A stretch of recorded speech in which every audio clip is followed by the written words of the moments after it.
দর্শক, ঢাকা বিশ্ববিদ্যালয়ের অধিভুক্ত থেকে বাতিল হচ্ছে সরকারি 7টি কলেজ। আপনারা জানেন যে গতকাল রাতেও কিন্তু রক্তক্ষয়ী একটি সংঘর্ষ আর সম্মুখীন হয়েছিল 7 কলেজের শিক্ষার্থী বনাম ঢাকা বিশ্ববিদ্যালয়ের শিক্ষার্থীদের মধ্যকার। সেই পরিস্থিতির পরিপ্রেক্ষিতে কিন্তু আজকে 7 কলেজের প্রতিনিধি দলের সাথে ঢাকা বিশ্ববিদ্যালয় কর্তৃপক্ষ আলোচনায় বসেছিলেন। আলোচনার শেষেই কিন্তু ঢাবি প্রশাসনিক ভবনের মধ্যে একটি সংবাদ সম্মেলনে আসলে এই সমস্ত তথ্য কিন্তু ঢাবির পক্ষ থেকে নিশ্চিত করা হয়েছে। অপরদিকে আমি এই মুহূর্তে দাঁড়িয়ে আছি ঢাকা কলেজ ক্যাম্পাসের ভিতরে। এখানেও কিন্তু আপনারা দেখছেন অসংখ্য শিক্ষার্থীরা রয়েছে এবং শিক্ষার্থীরা কিন্তু গতকালকে রাতের এই সংঘর্ষের পরবর্তীতে কিন্তু আজকে তারা যেই 4 ঘন্টার আলটিমেটাম দিয়েছিল, আলটিমেটামের পরবর্তীতে কিন্তু তারা সন্ধ্যার নাগাদ একটি সংবাদ সম্মেলন করার কথা ছিল। তাদের পূর্ব নির্ধারিত সেই সংবাদ সম্মেলন কিন্তু কিছুক্ষণ পরেই যেই নির্ধারিত সময়ের মধ্যে তাদের সেই সংবাদ সম্মেলন শুরু হবে। এর আগে আপনাদেরকে মূলত জানিয়ে রাখতে চাই যে কর্তৃপক্ষের পক্ষ থেকে যে সিদ্ধান্তটি মূলত নেওয়া হয়েছে, কয়েক দফা তারা সিদ্ধান্তে উপনীত হয়েছে। তার মধ্যে অন্যতম হচ্ছে ঢাকা বিশ্ববিদ্যালয়ের অধিভুক্ত থেকে বাতিল করা হচ্ছে যেই সরকারি 7 কলেজ রয়েছে, বিশেষ করে ঢাকা কলেজ, সরকারি তিতুমির কলেজ, এমনকি ইডেন মহিলা কলেজ এবং বদরুন্নেসা কলেজ এবং মিরপুর বাংলা কলেজ সহ এই 7টি কলেজ থেকে কিন্তু সম্পূর্ণ দীর্ঘদিন ধরেই কিন্তু সেই কলেজগুলো সম্পূর্ণ ব্যতিক্রম থাকলেও ঢাবির মধ্য দিয়েও তারা পড়াশোনা কার্যক্রম চালিয়ে যেতে হতো, যার ফলে কিন্তু তারা কোনো স্বায়ত্তশাসিত যে সমস্ত সিদ্ধান্ত ছিল সেগুলো নিতে পারতো না। এমন দাবি নিয়ে কিন্তু দীর্ঘদিন ধরে শিক্ষার্থীরা আসলে আন্দোলন সংগ্রাম করে আসছেন। 7 কলেজের শিক্ষার্থীরা তারা দীর্ঘদিন ধরে কিন্তু জানিয়েছিল যে ঢাকা বিশ্ববিদ্যালয়ের অধিভুক্তি থেকে তারা মুক্তি চাচ্ছেন।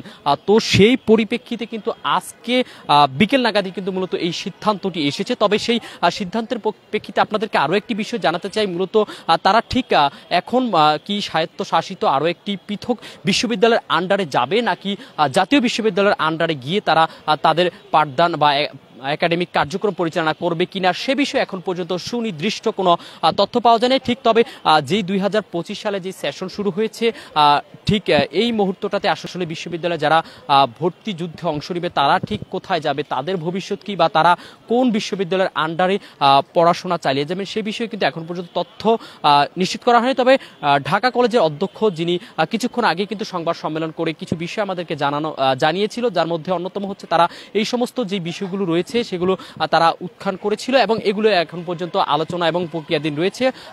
অতি শীঘ্রই কিন্তু এই সমস্ত কার্যক্রমগুলো তারা একটি সুনির্দিষ্টভাবে আলোচনা এসে এর সমাধান দিতে পারবে বলে কিন্তু গণমাধ্যমকে তারা জানিয়েছে। তবে শিক্ষার্থীদের সাথে গতকালকের ঘটনার পরবর্তীতে কিন্তু তারা শিক্ষার্থীদের সাথে একটি আলোচনায় বসেছিল। সেই আলোচনার পরবর্তীতে শিক্ষার্থীরা আবার কিন্তু পাল্টা একটি কর্মসূচি দিয়েছে এবং এ পর্যায়ে এখন পর্যন্ত শিক্ষার্থীদের সাথে পরবর্তীতে কিন্তু ঢাকা কলেজ কর্তৃপক্ষ পুনরায় কোনো আলোচনায় বসেনি এমনটি কিন্তু জানিয়েছে। তবে শিক্ষার্থীরা কিছুক্ষণ পরে সংবাদ সম্মেলন করবে, ঠিক তাদের অবস্থান স্পষ্ট করবে। এর আগে যেহেতু গতকালকে রাতে যে অনাকাঙ্ক্ষিত ঘটনা ঘটেছে এবং রক্তক্ষয়ী একটি সংঘর্ষের ঘটনা কিন্তু ঘটেছিল ঢাকার এই নিউ মার্কেট সায়েন্স ল্যাব এবং নীলক্ষেত এলাকাতে, ঢাকা বিশ্ববিদ্যালয় এবং 7 কলেজের শিক্ষার্থীদের মধ্যকার সেই সংঘর্ষের বিষয়ে কিন্তু শিক্ষার্থীরা আজকে স্পষ্ট দিয়ে জানিয়েছিল যে ঢাকা বিশ্ববিদ্যালয়ের প্রক্টরের পদত্যাগ সহ তারা কয়েকটি দাবি কিন্তু জানিয়েছে। সেই দাবির প্রেক্ষিতে তারা 4 ঘন্টার আলটিমেটাম দিয়েছিল কর্তৃপক্ষকে, যদিও সেই কর্তৃপক্ষই কিন্তু পরবর্তীতে আলোচনায় বসেছে।